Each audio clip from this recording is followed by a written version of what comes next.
We are westbound on the North Loop. You can see the 59 interchange signs. He's going around a 18-wheeler there as we approach Lockwood.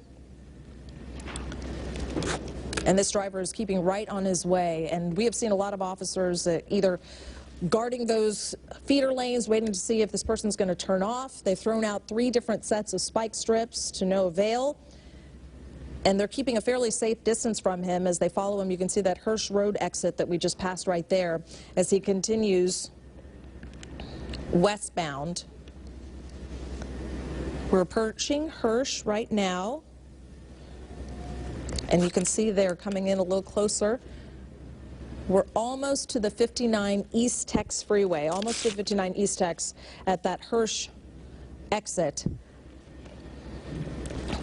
with officers behind him, and he's going to go ahead and stay on the loop there as he continues being pursued by officers. And in these nice wide shots, you can really get a sense of just how big this pursuit is, as you see a lot of cop cars lined up behind, waiting for this driver to make a move. And I can see here, we're hearing, I know Andy Sirota is getting ready to mic up and join me right now, and I don't know if Andy has been on the phone with his sources. We've been trying to work as many sources as we can to try to figure out when a chase like this starts and people are being put in danger. You want to know, how did this all begin and why did it begin? And I know we've been making a lot of calls. We're thinking this could be possibly involved in some sort of bank robbery. That's what we've been told. You're passing Jensen right now. You can see a little bit more traffic. This is definitely going to slow him down. Definitely going to slow him down here. And Andy's getting mic'd up now as we approach the Hardy Toll Road. And Rachel, checking with my police sources over at HPD, they said this is all started because of a bank robbery, and that officers have devices in their vehicles, in their patrol cars, where they're able to track money that's stolen from a bank. And that's exactly what happened in this case. Their vehicles picked up on a signal, and they were able to get a vehicle description, and that's how this chase started. It's amazing the technology they have, and we know bank robberies, we are no stranger to that in the Houston area. This is something that we know task force have been assigned to. This is something they're really trying to crack down on. And now they're coming up to a funeral procession. This is interesting. You saw that motorcycle cop in the back. You can see these cars lined up on the left. They're part of a funeral procession here as we approach Jensen, still on 610. And this driver in the minivan, who we're hearing may have some involvement in a bank robbery, tracking money in the back. Right, and I was getting a little background on these devices, these monitors that officers have in their vehicles. They're similar to the LoJack concept, if you're familiar with that, if our viewers are familiar with the LoJack system. The devices that Houston police officers have in their squad cars, very similar to that. So when a bank robbery occurs in the city of Houston and there is a tracking device on that money, if an officer is nearby, they're able to pick up on those signals. It's really here. I'm going to update you where we are right now. So now he's still in the 610 North Loop. He's going very close to crossing over I-45 North, you know where that interchange is. Is he taking? He's taking the exit, right? Looks like he's taking the exit, maybe heading north now on I-45. You know, and there's so much for pursuing officers to consider in situations like this. They have to worry about all of the other drivers on the road, and it's very hard to predict a fleeing suspect's behavior. At some points, they flee in excess speeds of, you know, up to 90, 100 miles an hour. In some cases, they leave the freeways and cut through neighborhoods. So officers have to keep a safe distance. They've got to worry about the other motorists on the road. Yeah, no question about that. And we're now southbound on 45, just kind of update you, passing Cavalcade. And you see all that traffic going the other direction northbound on 45. I think what's been to this guy's benefit, this person who's driving benefit, is the fact that he's had fairly open road. But now we're getting into that 1 o'clock hour. And you know, we've seen some empty school buses pass by. You know, things start to change, traffic may get heavier, and they've tried the spike strips, but nothing has slowed him down. So you really have to be cautious when you're working a chase like this, no question about that. But Houston police have been following him closely, and fortunately, so far, we haven't had any problems as far as him even clipping other drivers along the way. Right, and there's a certain protocol that Houston police officers have to follow during these chases, and you and I both know over the years that policy, that chase policy, has evolved. Oh, no question about that. And we've had some incidents where it's been forced to evolve because of that. And, you know, that use of the spike strips in an open road like this can be very effective. In this case, it hasn't slowed him down yet, but they're still working on that and still trying different tactical ways that they can try to get this driver to slow down with the least amount of risk or injury to other innocent people on the road. You know, right as you came up, they were passing a funeral procession.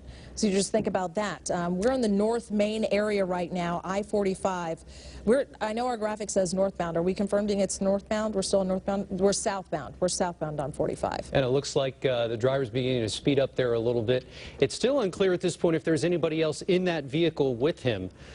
Police haven't been able to determine that yet, but officers, you can see, keeping a very close pace there as this suspect continues to flee from police. Yeah, it's interesting, I think, when you brought up the point about this tracking devices and how far we've come in being able to catch some of these bank robbers that we've been having in our area such a problem with. And it's really to their benefit that they've been able to figure this out and track this person down and hopefully not only get them on the bank robbery involvement, but also, you know, obviously this chase. Here we go. We got some strips coming out.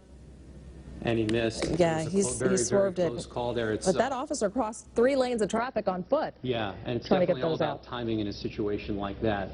We are told by a police source that this bank is located on the west side of Houston. Don't have a specific address at this point, but certainly officers in other police districts across the city were picking up on a lot of the chatter that was taking place on the police radios today. And this guy has made a lot of progress, a lot of miles since that initial west side involvement that we're hearing in a bank robbery. Because again, when we started doing this chase, we're now near McKinney and the aquarium downtown. If you know that area well, you probably just saw the Ferris wheel that's over in that area. And you know, that is a tough intersection because there is a lot of traffic any time of day. And you can see he's having a little trouble. It looks like one of the tires may have been hit. Yeah, because he looks like he's having a little bit more trouble controlling that minivan there. And, you know, this has been going on quite some time because this started at least 20 minutes ago that we've been following this chase since they got out on the open freeway all the way from the East Loop. He traveled all the way around the city, around the Ship Channel, and now he's ended up back toward downtown Houston. So a really windy way to get around in that open road, and a lot of miles on this chase. And for those of you who are just tuning in and joining us, you're watching a police chase near downtown Houston. We understand it is a bank robbery suspect who is fleeing from police. The bank located on the west side of Houston. We understand that there was a tracking device in the money that was stolen from that bank, and officers in the area were able to pick up on that signal. They had a vague description of the suspect's car, and thus we saw the chase start. Yeah, now we've been into the area of downtown Houston, and now we're going over the Pierce Elevated. This car still going along, this minivan. We don't know how many people are inside of that vehicle, if it's a man or a woman driving. We haven't been able to see anything because those windows are tinted fairly well.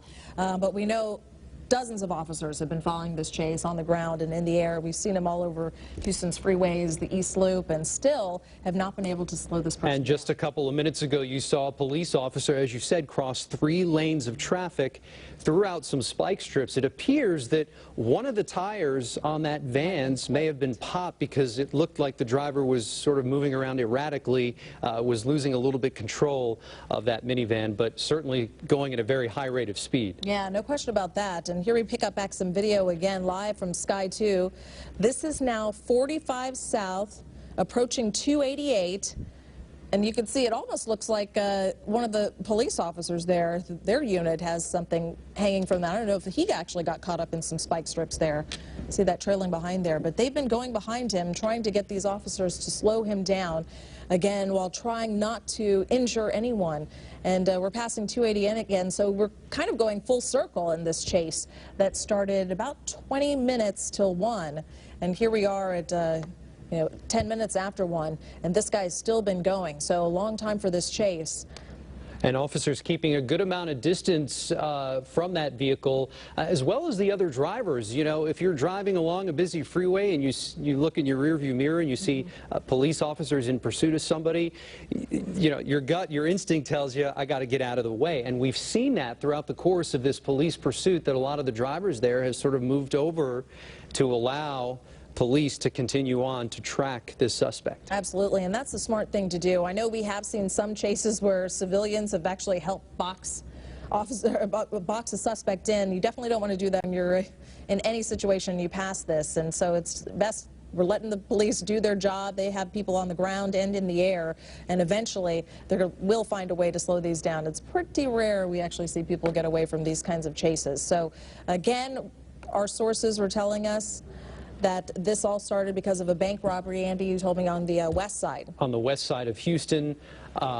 Again, a tracking device was located on the money that was stolen from that bank, and officers, their vehicles are equipped with technology that allows them to track the signal from that device that's placed in the money. Okay, he slowed down and stopped for just a second. Looks like he got up in some traffic there, but I think he's going to continue to try to go and squeeze around this long flatbed truck here. Well, yeah, now it's the time of day where you see that early afternoon traffic, lunch traffic, where people tend to leave work, go back to work, and, you know, certainly on I-45, the Gulf Freeway, this is what you're accustomed to seeing this time of day. For sure. And it appears he is boxed in right now. You can see a truck right there right next to him with carrying a load of wood. And there's really no way for him to get around that at this point because he is in the far left lane. Little getaway area. Now he's on the shoulder. Now he's zigzagging in and out of traffic. And so far, whoop, there goes a door for to a police car. I don't know if he was trying to lay spikes or what he was trying to do, but. And it picked up speed again. And you can really get a good shot right now of that front that front tire right there. It looks even the back one's flat. low. And it appears there may be somebody in the passenger seat there. Yeah, it's a little difficult to make out, but it appears there may be a passenger in there with the driver as well. And again, he's on open freeway at this point and picking up speed. Yeah, it looks like somebody there in a white shirt kind of sitting in that passenger seat. And we did see, I know our shot cut around a little bit, we saw someone open the driver's side door. This is the Telephone Road exit. We saw someone open the driver's side door, and I don't know if they were trying to throw something out, who knows, or rethinking their decision to bail out, but then they just found a way to weave around those pursuing cop cars. Got right back on the road. And this is all in southeast Houston now, Telephone Road. A lot of neighborhoods in that area, a lot of shopping centers, strip centers, and a good deal amount of traffic this time of day on the roads in southeast Houston. And it looks like now he's bailing off of the freeway and is going into those areas you were talking about where you see a lot of those shops and neighborhoods, and he's blowing through some traffic signs there. Out on like a 4-lane street now in that area of Telephone Road in southeast Houston. Is he on Telephone now? Can we get confirmation of that? If we know the exact location, we're checking on that, but it looks like he definitely is in that area right off the I-45. And we saw just about 5 to 8 minutes ago a police officer cross 3 lanes of traffic to throw out some spike strips, and it appears the spike strips caused a little bit of damage to the tires there.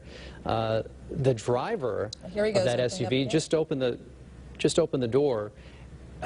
He's clearly having difficulty navigating that vehicle because of the blown front tire. Yeah, you see a little bit of smoke now coming behind the car. Here he is opening the door. Yeah. Driving very erratically drive on there. Rims at this point for the most part. But, I mean, he's getting really close to some other vehicles now because this is a whole different story once he got off that freeway. Now you're in these smaller streets of southeast Houston. Yeah, we're in a residential neighborhood. Yeah, not in any particular lane here, crossing over back and forth. And this is OST now, Old Spanish Trail. Still in southeast Houston, and you're not seeing a lot of other cars on the road right now. But certainly there's a lot of residential areas along the OST area. You just saw another police officer pass him. He's now westbound on OST here in southeast Houston. Again, the front tire suffered quite a bit of damage after that police officer threw out those spike strips. Usually that's the best way for these officers to end these police pursuits. And again, there are certain protocols and policies that all law enforcement officers have to follow while conducting these police chases. They certainly have to worry about their safety, and they have to worry about the safety of the other officers on the road. He's now approaching MLK. Yeah, here he goes through this area of MLK and a little bit looks like it's more open. You can see all the, I know they've been redoing that area, and he's going straight through it. And you saw officers on both sides of the street there as he passed through the intersection. Definitely taken some damage to the car. You can see his side mirror there on the passenger side is hanging kind of by a thread there. We know at least 1 or 2 tires definitely having some drive. I mean, he's just smoking out on this point because he's riding on rims, but still continuing to drive along there. And this all started because of a bank robbery on the west side early this afternoon. All right, we're told he's now approaching Calhoun, also still in a southeast Houston neighborhood right now. It's a 3-lane road right there. And you can see the smoke that's starting to come from the vehicle. Could be perhaps because of the blown tire, the rubber beginning to burn as the suspect, you know, he speeds up and slows down. It really all depends on how many vehicles are around him, but he doesn't appear to be stopping anytime soon. No, this is westbound on OST, and he's continuing to head along there, knowing that all the officers are behind him. He's trying to even pick up speed, from what I can tell. We're going to pull for a wider shot as he goes underneath this overpass here, so we can catch him on the other side. There we are. This is near Scott, so you kind of know where that area is. This is where he's going, still heading westbound, OST, near Scott, and there is nothing left on that front right tire. No, he's riding on rims at this point. Really, the police officer who threw out those spike strips certainly put his own safety at risk there, as we saw live here on our air. He's passing Scott Street right now. Dangerous to cross 3 lanes of traffic with so many other vehicles on the road. Yeah, no question about that, but you first and foremost, you got to get these people stopped, pulled over, in custody, and do that with little to no risk at anyone else on the road, innocent bystanders who are driving nearby. And when you're in a residential neighborhood like we are now, that's certainly a concern, as this driver is still going along in this gray minivan, officers in pursuit, and he's going to ride it out on rims. And once officers got a vague description of this vehicle, sources are telling us that they tried to pull him over, and that's when he decided to run. All right, we're coming up to 288 now, still in southeast Houston here. Sky 2 doing a very good job of staying over this scene. The suspects, you know, not driving too erratically at this point, considering the amount of damage that's been done to that right tire there. Yeah, really. And just to keep you up to date, in case you were just joining us, it's 17 minutes after 1 right now. We started this at 12:40. This chase started around the East Loop and 288, and now we're kind of winding back around to that 288 area. And we've been following this driver in a gray minivan. Houston police have successfully managed to lower some of his tires there, at least on the passenger side, but he's still riding on rims through southeast Houston. Driving northbound on Del Rio through what looks like a very residential neighborhood. You don't see a lot of businesses there, smaller streets, narrower streets.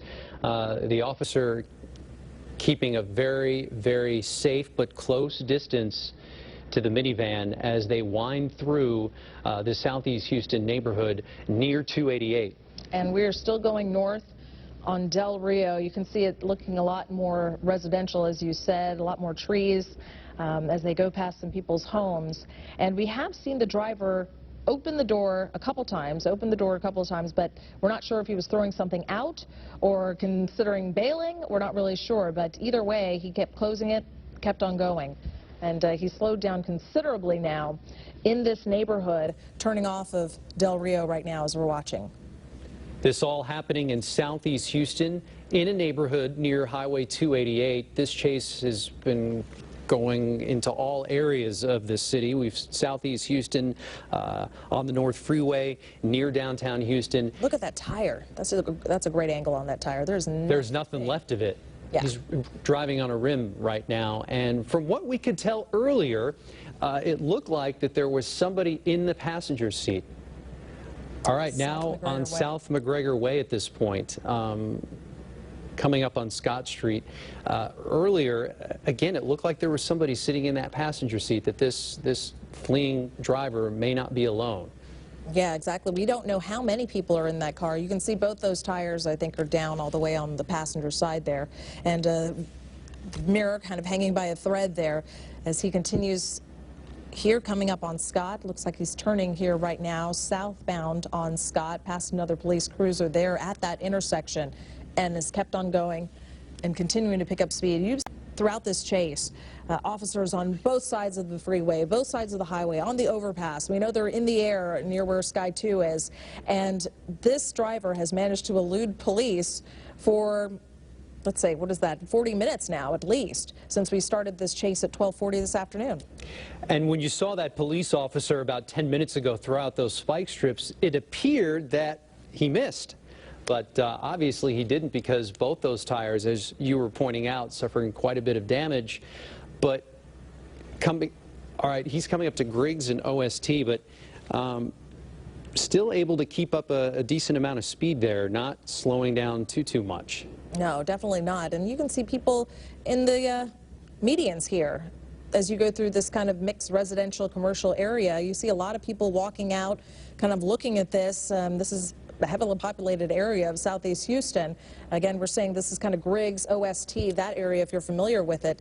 And this guy's just barreling through there at this time of the afternoon. And you just have to hope that he continues on his path. There goes one of the Popped rims. off a tire. That was the rim. That was the end of that. It's gone.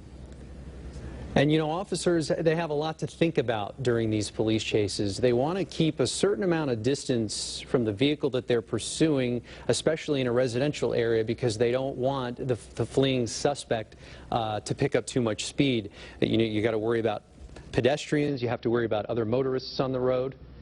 You know, definitely. And he is southbound on Scott, and we have seen some people coming out kind of on the side of the road watching as this all goes down. This driver has been going through their neighborhood, basically rolling on hardly anything. You can see all those people on the side of the road there watching it as it goes along, and officers trying to do their best to keep folks safe. But again, as you mentioned, this is a challenge. You want to make sure that you apprehend these suspects with little to no injury. All right, coming up on Sparks.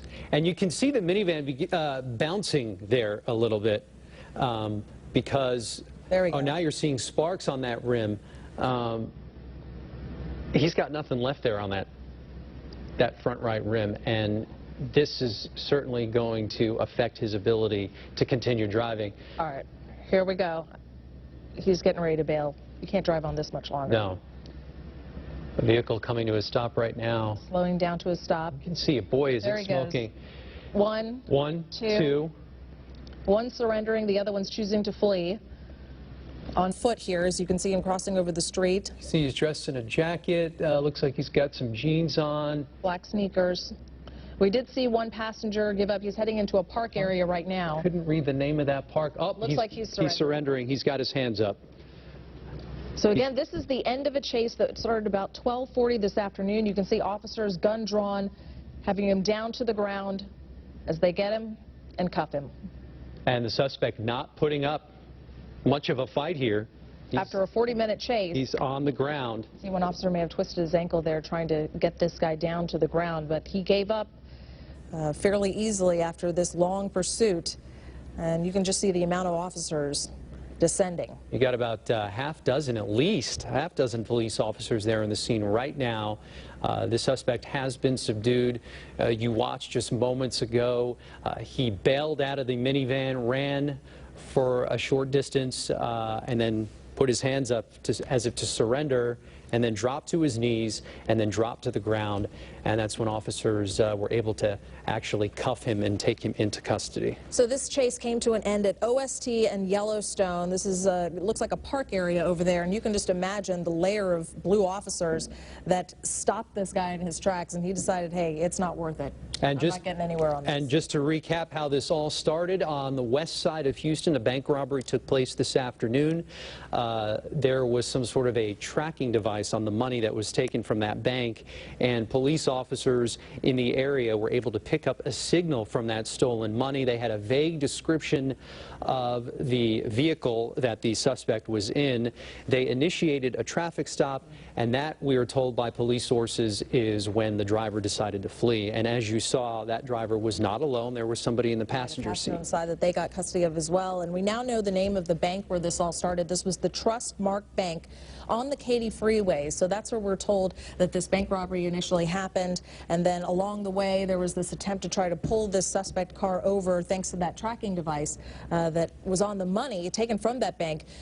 From all the way from the Katy Freeway through weaving Houston, downtown Houston, went over the Ship Channel. I mean, this has been some mileage put on this van until after 3 or 4 attempts at least with spike strips, officers managed to slow him down to the point where this car was completely undrivable. The suspects had no other choice but to bail out and surrender. Right, and that officer who threw out those spike strips certainly put his own safety at risk there, as we saw here on live television, crossing 3 lanes of traffic. And at first, it wasn't even clear if the spike strips damaged the tires. But as we saw that minivan continue on, we noticed that first the right front tire started to get flat, then the right rear tire started to get flat. Then we saw burning rubber, and then eventually we saw those sparks there. Those sparks flying, that was the end of the story. All right, this is Andy Sirota and Rachel McNeil. We've been following this chase for you. We're going to have much more on this coming up first at 4. We'll see you then. This has been a breaking news alert from KPRC Local 2. For continuing coverage, log on to click2houston.com. KPRC Local 2 now joins our regularly scheduled program already in progress. We brought you live on Local 2. Robbery suspects lead police on a nearly hour-long chase through Houston. Detectives say this all started when a man robbed the Trustmark Bank off the Katy Freeway. Good afternoon, I'm Keith Garvin. And I'm Rachel McNeil. Officers went to the bank and ended up chasing the robber and a second man in a silver minivan. Local 2's Courtney Zavala has been following this story and joins us now live from where the chase ended. You know, it was absolutely dramatic. If you were watching this chase live right here on Local 2, you watch that minivan go all over the city, kind of give you a vantage point where we are right now. This is Scott Street. Behind me would be 288. In front of me is 610. That minivan actually was headed towards 610 with 2 tires that were completely blown out, and that's the area where that driver finally stopped and was apprehended by HPD. This guy was the driver and this guy the passenger. Together, police say they had a pretty busy day. Sky 2 was over the scene as the chase started. The 2 guys in the silver minivan were on a mission to not give up. Led the marked units on the chase through the loop, back in through downtown. It started on the northwest side. Police were on the pursuit because this vehicle matched a description of a getaway car from a bank robbery that happened at 12:30 at the Trustmark Bank on the Katy Freeway. They knew it was an older model minivan with the stick figure symbols of a person and a bunch of children and a paper plate, and the unit just happened to be right in front of it when they broadcast that. A marked HPD unit tried to pull the driver over and the chase began. For more than an hour, the driver led about 10 units across the city. He swerved around cars and traffic, drove on the highway, feeder roads, and even through neighborhoods. He was doing on average 65, and at one point, you know, at the most he sped up was maybe 75. The driver avoided spike strips a few times, and it was obvious he wasn't stopping. I authorized the primary, secondary, due to the fact that there were possible weapons involved. I authorized up to 6 additional units in the K-9 units. Eventually, 2 tires gave way, but he kept driving. Not for long. The passenger bailed. The driver tried to run, but he didn't get very far. He ran, put his hands up, and then drops to his knees. Both men were taken into custody and soon will be face-to-face with the FBI. I did notice some currency inside the vehicle. At this point, we're not going to touch the vehicle until we get the crime scene detectives out here. Now, coming from information from that Trustmark Bank robbery earlier this afternoon, witnesses say that a gun was used during that robbery, a threatening manner. So HPD really was on the defensive here because they've realized that at least maybe one of these guys had a weapon. It's unclear if a weapon was found on these 2 guys once they were taken into custody. Again, that van will be analyzed by HPD robbery, and those guys will be interviewed by them and FBI, probably doing so right now. We're live. Courtney Zavala, KPRC, Local 2.